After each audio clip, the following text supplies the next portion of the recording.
नमस्कार। आज ना हम इतिहास के उन पन्नों को पलटेंगे जहां कुछ गुमनाम नायकों की कहानी छिपी है। वो नायक जिन्होंने भारत की सबसे बड़ी राजनीतिक क्रांति की नींव रखी।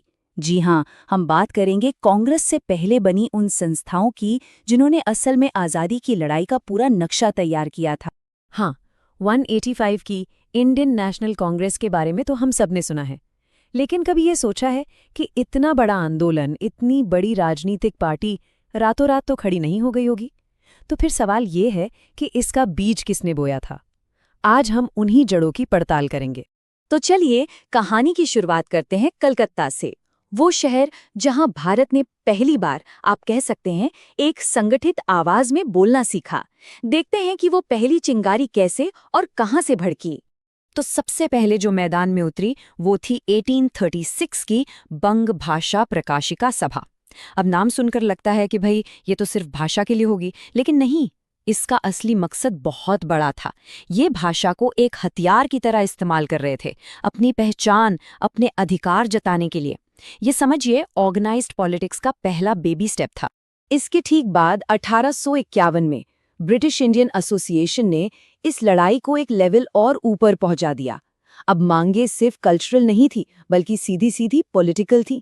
हाँ, ये बात सही है कि इसका फोकस थोड़ा जमींदारों पर ज्यादा था, पर यह पहली बार था जब कोई ऑर्गेनाइजेशन सीधे ब्रिटिश पॉलिसीज को चैलेंज कर रहा था। तो कलकत्ता में नींव तो रखी जा रही थी, पर कहानी में जो असली ट्विस्ट आया ना, वो तब आया जब ये लड़ाई बॉम्बे पहुंची। और अब हम बात करेंगे उस तीसरी संस्था की जिसने सच में खेल बदल दिया। जी हाँ, ये वो संस्था थी जिसने अंग्रेजों की रातों की नींद हराम कर दी थी। क्यों?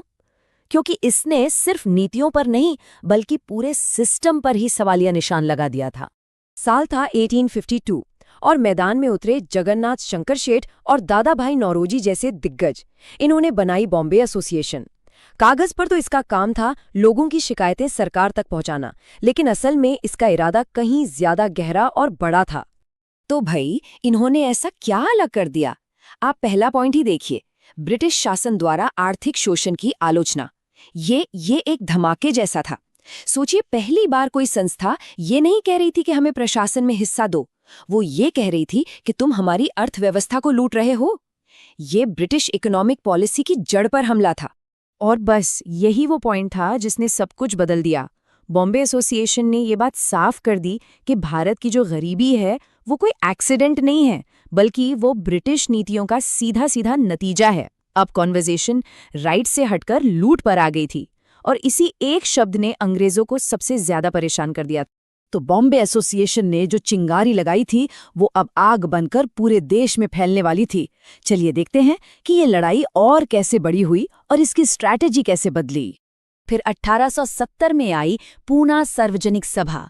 इसने इस लड़ाई को आम जनता तक पहुंचाने का बहुत बड़ा काम किया। इसका सबसे जरूरी काम था सरकार और लोगों के बीच एक पुल की तरह काम करना। ये सचमुच में जनता की आवाज बन गई थी। अब देखिए, यहाँ पर एक बहुत ही ब्रिलियंट स्ट्रैटेजी अपनाई गई। ये तय हुआ कि लड़ाई सिर्फ भारत में नहीं लड़ी जाएगी, लड़ाई दो फ्रंट पर लड़ी जाएगी, एक भारत में और दूसरा सीधे लंदन में।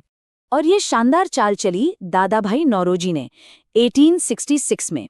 उन्होंने ईस्ट इंडिया एसोसिएशन की स्थापना की, लेकिन भारत में नहीं, लंदन में। जरा सोचिए, वो अंग्रेजों के घर में बैठकर उन्हीं की जनता और उनके सांसदों को ये बता रहे थे कि भारत में असल में हो क्या रहा है, कैसे भारत का पैसा ब्रिटेन पहुंचाया जा रहा है। अभी तक जो भी कोशिशें हो रही थीं वो थोड़ी रीजनल थीं, लेकिन अब वक्त आ गया था एक ऐसी संस्था का जिसका सपना था पूरे भारत को एक राजनीतिक धागे में पिरोना। और ये काम किया 1876 में बनी इंडियन एसोसिएशन ने। सुरेंद्रनाथ बैनर्जी और आनंद मोहन बोस का विजन बिल्कुल क्लियर था। अब अलग अलग नहीं लड़ना है, पूरे देश को एक साथ लाना है। इन्होंने आईसीएस परीक्षा की उम्र घटाने जैसे मुद्दों पर पूरे देश में आंदोलन चलाए। आप कह सकते हैं कि ये कांग्रेस का एक ड्रेस रिहर्सल था, उसका सबसे डायरेक्ट प्रेडिसेसर। तो हमने इन अलग अलग संस्थाओं की कहानी देखी, पर इन सब का कांग्रेस के बनने से क्या कनेक्शन था? इनकी असली लेगेसी क्या थी? चलिए अब इन सारे धागों को जोड़कर पूरी तस्वीर देखते हैं। देखिए, इन सभी संस्थाओं ने मिलकर एक बहुत मजबूत जमीन तैयार की।